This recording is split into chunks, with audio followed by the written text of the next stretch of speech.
5. Number 5.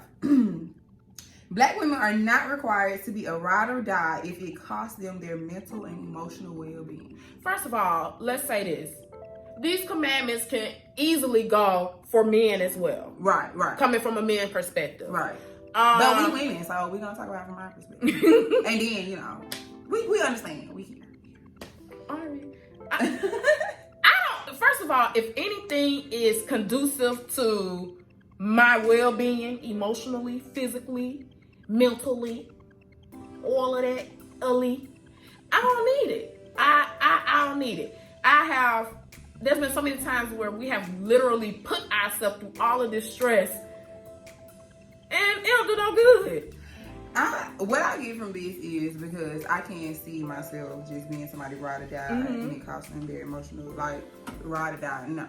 But let's use Cardi B and Offset, where it was something, I don't know, something happened, but she took the charge for him. Oh, she did? She did. And because it was the first offense for her, of course they was gonna let her off and stuff like that. Don't look for me in that court, baby. Baby, what's his name? Saying how long you gonna hold your man down if he go to jail, baby? When they close that door. After that, I don't got nothing to say. Like, what's his name? 6ix9ine. Put a 6ix9ine on my face, cause I'm snitching.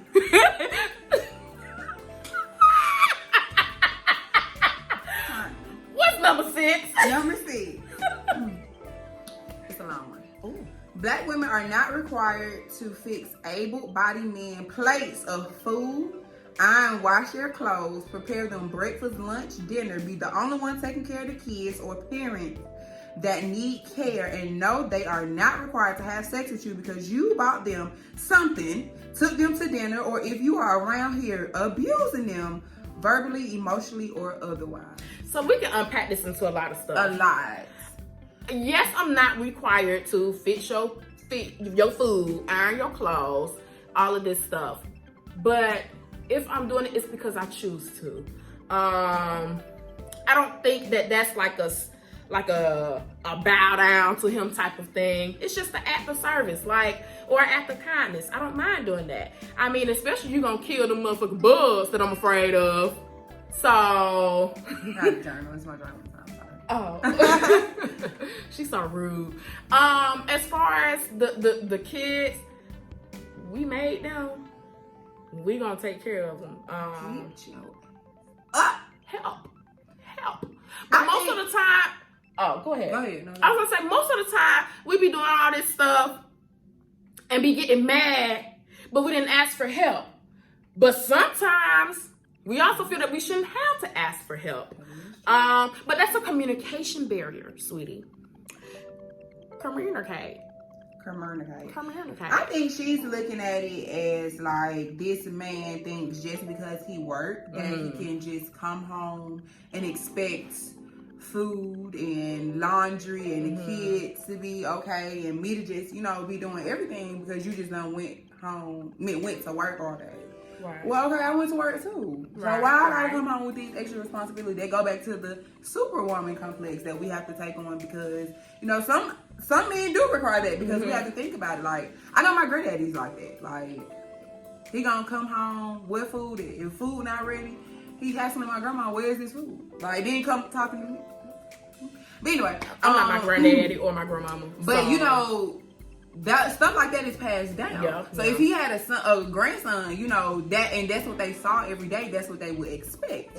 So that thinking is still alive and well. But it's like this is a partnership. Back then, some men and women didn't look at it as like a partnership. It was just like it's something that we doing. We married, we got kids, whatever. But it's a partnership. Like you washing the dishes, I'm drying the dishes. Like. You're not just gonna have me out here slaving and you somewhere with your dusty ass feet up. No.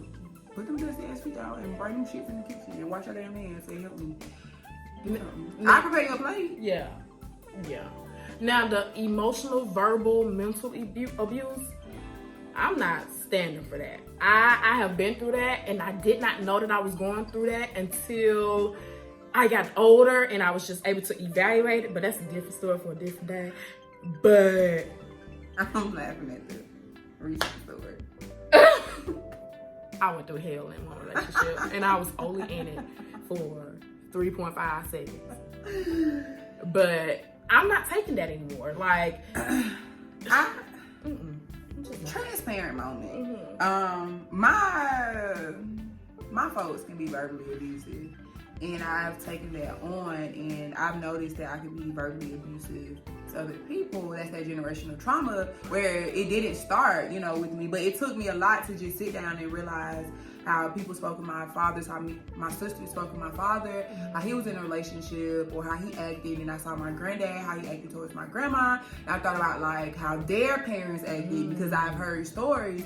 And it's like, okay, it's passed down. So that goes with that generational trauma that we have to break, because a lot of stuff that we do unconsciously is generational trauma, and it takes a strong person to just sit back and just analyze, and it hurts. Like, it's bothersome. Like, oh my God, I've seen someone be verbally abusive to someone and I don't like it, but I've also been that way not knowing that that's what that is. Wow. Yeah. Wow.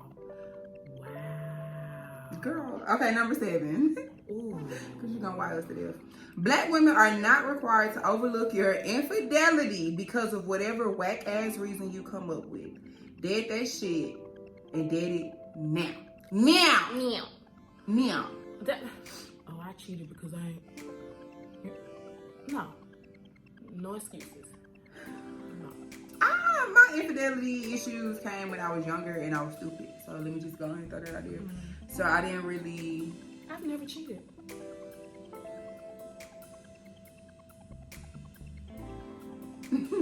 I don't think I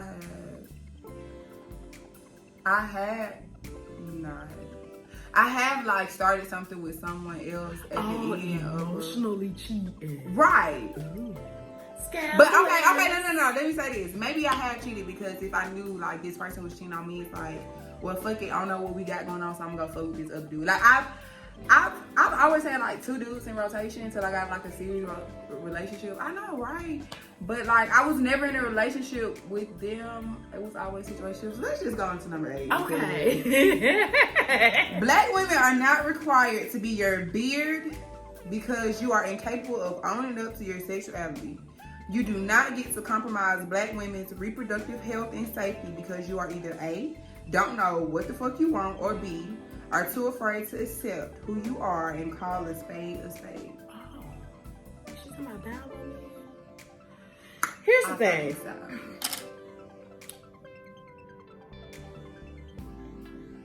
I always want a man to be comfortable with what they like, who they like. And baby boy, if I'm not for you and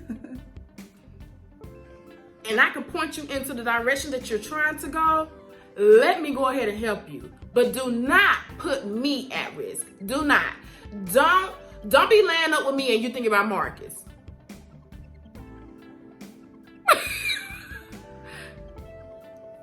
Just call a spade a spade. Call a spade a spade. Yeah. But I feel like the generation that we are in and the consciousness that we are in, we don't allow for them to be themselves. The mothers don't, the fathers don't, and they're literally out here forcing themselves to be with something that they don't want to be with. Live. Do you. Do them. But not at the cost of me. Right, but watch my shoes. Do what you do, but watch my shoes. Watch them. Lil Boosie. Lil Boosie. Okay, number 9. Black women are not your mothers, grandmothers, aunties, etc. So stop expecting them to be and stop telling them what your mother, grandmother, and aunties, etc. tolerated. The truth is they should not have put up with that shit, and you will not force black women into thinking they have to accept, tolerate, wade through, or work with that shit. No. Don't you always say, bitch, I'm not doing that shit that my grandma did. Oh, I'm not. I'm the stuff that my grandma put up with. I'll be in jail somewhere. Like, no. Like, I'm not. No. Like, no. Like, because I know some of the stuff that my grandmother went through, and not me. Yeah. And then, I don't know if didn't you just get into it with someone a couple of years ago? Somebody was like that, and you went to high school with them, and they were saying, I mean, my grandma put up with my granddaddy cheating for real for 20 years, and they still together. Y'all weak. Was that you? Or it was somebody that you went to high school with, and I sent it to you, and you was like, oh, that nigga stupid anyway.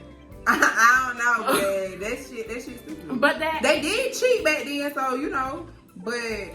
My granddaddy definitely cheated. Oh. Child, I'm still finding out that I got aunties and uncles out there. Baby, my grandma walked by, like, she dropped my granddaddy off at the front of the mall. They decided to get out and walk through the mall in the back. And my granddaddy and the girl that he was with, they met, like, in the middle of the mall. And I said, girl, what you do? Jail time. Jail me now. She said, oh, I didn't say nothing. I said, excuse me. She was like, when it's stuff like that, never say nothing because silence is a killer and it's going to kill them before it kill you. They know what they did. She was like, and all times act like a lady. And that's how you know that I got the niggas high, because I can act like a lady while I'm beating your ass. Excuse me, bitch? Harpo, who is this woman? Get off my phone. Number 10. Black women are not the undesirables many black men seem to think they are. While you are out here not appreciating the queens, mothers, goddesses, sisters of the Nubian bloodline, your other homeboys are snatching them up left and right. They're even starting to make it more and more visible in ads and other media platforms. Some of y'all always saying, pound, stay woke, when your ass is pound, dead asleep. Hence, I'm not woke, but I'm sleepwalking. I ain't got no words on that. I'm gonna let you get that, sis. Drop that knowledge. Drop that. Drop it. All right, so I think that she's talking about, like, interracial couples where, white men or non-men of color are seeing our worth. Because let's think about it. Like, okay, let's look at Cassie and Alex. Cassie black? Cassie's black. Oh. Cassie ain't black? We need to fact check that. Okay, let's talk about Tika Sumter. She's so beautiful. Beautiful black Nubian queen, honey. And her husband is white. Let's look at Serena Williams, where she says that, black men were, like, intimidated by her, her stature or whatever, because she plays sports, and they always talk about her, and, here comes this white man come swoop up. Meghan Markle. Even though, she want to be black with you sometimes. Anyway, just look at that. So it's like, I can see where she coming from, but I don't care how many brothers do me wrong. I ain't running no white man. I'd be gay if I run to a white man. Girl, I heard gay as well said, girl. I mean, people always seem to just get out of these bad, relationships with the other sex and then go get in a relationship with the same sex and just have the time of their life. Girl, they like be together living out here. Living. What I be saying, they be together by Thursday, and by Saturday they moved in and they got a dog. I'm just jealous. Named Sparkle. I love it. No, I love my LGBT people. Yes, we really do. We really do. But, I really thank you for always, Oh my God, don't do this. Okay. Thank you for watching. Right. Y'all see Atlanta behind us. And a ring like. See y'all next time. All right now. Bye.